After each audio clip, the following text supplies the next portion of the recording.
Good morning class.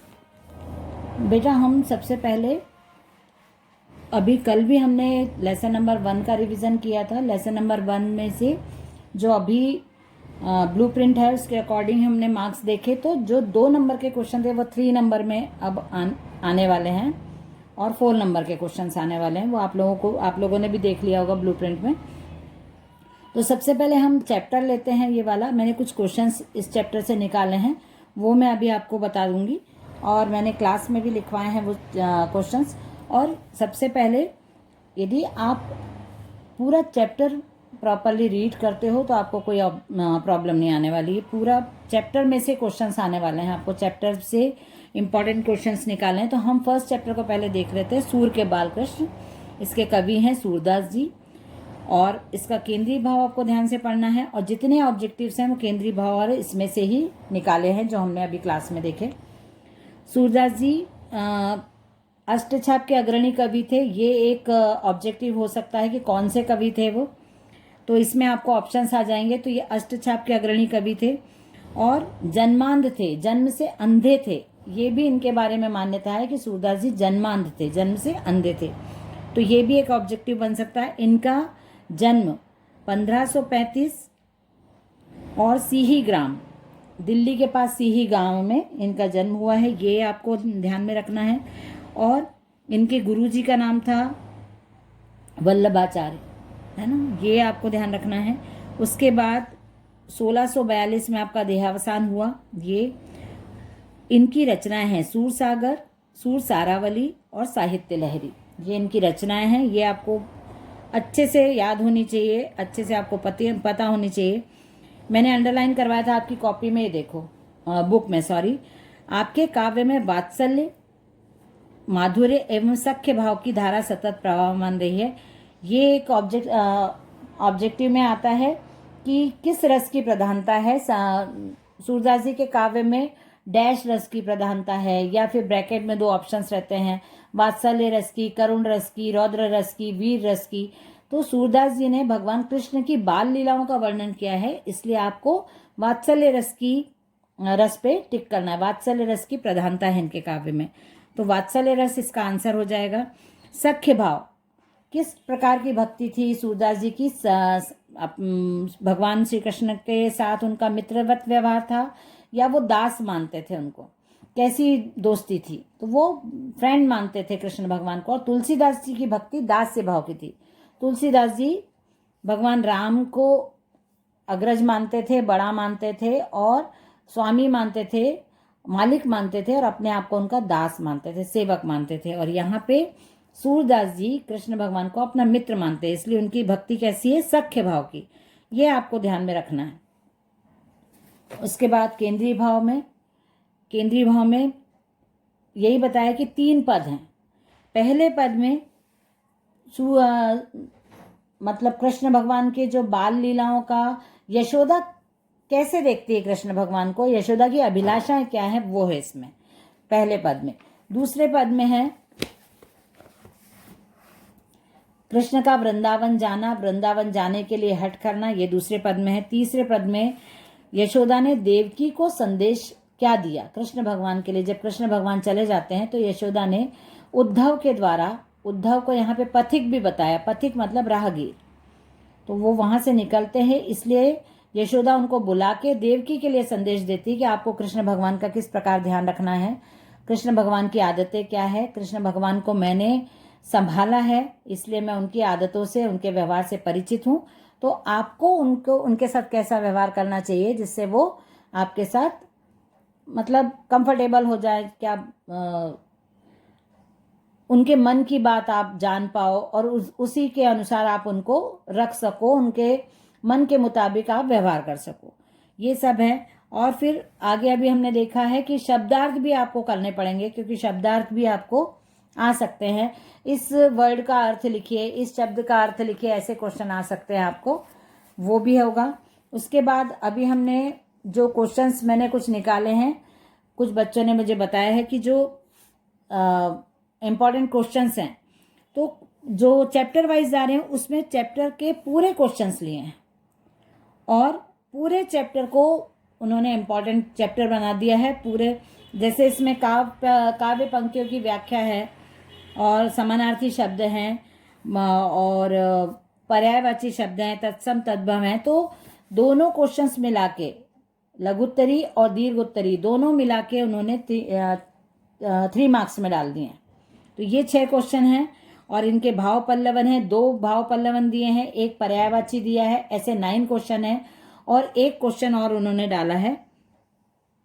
वो ऐसे करके एक चैप्टर से 10 क्वेश्चन आ रहे हैं। तो वो आपको देखना है। 30 IMP रहेंगे, वो 30 ऑब्जेक्टिव्स रहेंगे, वो हमको देखना है। तो वो हम कंप्लीट करते जाएंगे जैसे जैसे हमारा रिवीजन होगा। मैंने कुछ क्वेश्चंस निकाले हैं, वो आप देख लो। ये है 3 नंबर के क्वेश्चंस हैं। बालक कृष्ण वृंदावन जाने को क्यों लालायित थे। यदि आप चैप्टर पढ़ते हो, अब आपको बस एक ही चीज ध्यान रखना है कि ये सब क्वेश्चन हमने कॉपी में लिखे हैं, हमारे कोर्स में कंप्लीट हो चुके हैं। ये सब क्वेश्चंस आपके पास होने चाहिए। यदि आप परीक्षा बोर्ड से भी पढ़ते हो तो आपको ये ध्यान रखना है कि जो अब आपका ब्लूप्रिंट आया है उसमें 3 नंबर के क्वेश्चन या 4 नंबर के क्वेश्चन के लिए वर्ड्स डिसाइडेड है कि इतने वर्ड्स में आपको लिखना है। तो कितने शब्दों में आपको उत्तर देना है वो ध्यान में रख के आपको अपने आंसर को लिखना है। यदि आपके पास एक लाइन का, अभी 6 मंथली में बहुत सारे लोगों ने एक एक लाइन के आंसर लिखे। लघुत्तरी को भी एक लाइन का यदि आप लिखते हो तो आपको वो 2 नंबर का भी आंसर नहीं था। तो अब 3 नंबर में आपको ये आंसर लिखना है। तो आपको उनकी शब्द सीमा को ध्यान में रख के ही लिखो। 75 से 100 वर्ड्स के, आपकी हैंडराइटिंग छोटी है या बड़ी है, आपको वर्ड्स आपको प्रैक्टिस करना होगा कि 75 से 100 वर्ड्स में कितनी लाइन में लिख पाता हूँ या लिख पाती हूँ, उसकी आप प्रैक्टिस करके देखो। और आपको मालूम हो जाना चाहिए कि ये मेरे 75 वर्ड्स हैं, ये 80 हैं, 82 हैं, 95 हैं, 100 हैं। ये आपको ध्यान में रखना है। और 3 नंबर के लिए आपको कितने वर्ड्स लिखना है, 4 नंबर के कितने वर्ड्स लिखना है, वो ब्लूप्रिंट में है। तो उसके अकॉर्डिंग आपको तैयारी करनी है। बालक कृष्ण वृंदावन जाने को लालायित क्यों हैं? क्यों जाना चाहते थे वन में? क्योंकि गाय चरा। तो ये तो एक ही वर्ड, एक ही सेंटेंस में आंसर खत्म हो जाता है कि बालक कृष्ण वृंदावन जाने को, बालक कृष्ण गाय चराने वृंदावन जाने को लालायित थे। तो इसको आपको 100 वर्ड्स तक कैसे ले जाना है, वैसे मैंने आपको हर बार लिखवाया भी है क्लास में। हर बार मैं एक्सप्लेन करती हूँ कि आपको आंसर कैसे लिखना है। गोचारण हेतु वन जाने के लिए कृष्ण क्या तर्क देते हैं? गोचारण मतलब गाय चराने के लिए वन जाना है और उनकी माँ यशोदा बार बार उनको मना करती है। यशोदा के भी कुछ तर्क हैं कि आपको धूप लगेगी, आपको भूख लगेगी, आप प्यासे हो जाओगे और आप रास्ता भूल जाओगे, आप बहुत थक जाओगे, आप बहुत दूर, पैर दर्द होंगे। तो वो सब बातों को कृष्ण नकारते जाते हैं। तो यही यहाँ पे बातें आएंगी कि नहीं मुझे वन जाने दीजिए और मुझे भूख नहीं लगेगी, मैं तो सब सहन कर सकता हूँ, भूख, मुझे प्यास भी नहीं लगेगी, मुझे वन में गाय चराने जाना। क्योंकि उनके मित्र जा रहे थे और कृष्ण भगवान को मित्र के साथ रहना बहुत अच्छा लगता है, इसलिए उन्होंने इस बात को, माँ की बातों को, तर्क को मना करते गए और बार बार तर्क देते गए कि नहीं मुझे कुछ नहीं होगा, मैं तो बहुत ताकतवर हूँ, मैं सब सहन कर सकता हूँ। यशोदा अपने आप को कृष्ण की धाय क्यों कहती है? धाय मतलब पालन पोषण करने वाली। यशोदा ने कृष्ण को जन्म नहीं दिया है, उनका पालन पोषण किया है, इसलिए वो कृष्ण को अपना कृष्ण की धाय कहती है अपने आप को। पर ये सिर्फ 2 लाइन में या 1 लाइन में यदि आता है तो इसको आपको ऐसे नहीं लिखना है, आपको पूरा बताना है। क्योंकि यशोदा ने कृष्ण का पालन पोषण किया है, उनको ये पता है कि उनकी माँ नहीं है। ये प्रश्न हमारे पाठ सूर के बाल कृष्ण से लिया गया है, इसके रचयिता सूरदास जी हैं। आप ऐसे भी स्टार्ट कर सकते हैं। बाल कृष्ण को देखकर माता यशोदा के हृदय में कौन कौन सी अभिलाषाएं जागती हैं? तो माँ के हृदय की अभिलाषा है, जो पहला पद है उसको आप पढ़ोगे तो उसमें जो भी चीजें लिखी हुई हैं वो इसका आंसर हो जाएगा।